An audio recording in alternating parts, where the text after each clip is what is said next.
isang misteryosong manika. Pangalan niya po ay si Chucky Nini. Hinahamon niya kasi yung mga batang subot, kaya may dala-dala yan ng gunting para pamutol sa mga hari ng mga bata.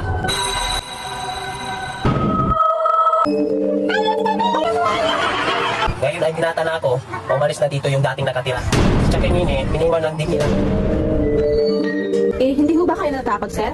Eh, kayo na po mismo nagsabi na parang may buhay yang si Chucky Nini. Hindi naman siya nananakit eh. Nananansing lang. Pero okay lang yan. Kasi sa akin, kung saan siya masaya, doon ako susuporta. Ano bang ginagawa mo, Chucky Nini? Kilitin naman yan. Ano yung ginagawa mo?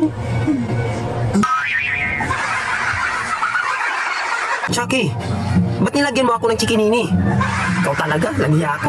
Tapos minsan ng mga antenna ko, sinampay ko sa bahay. Ilang minuto lang nawawala.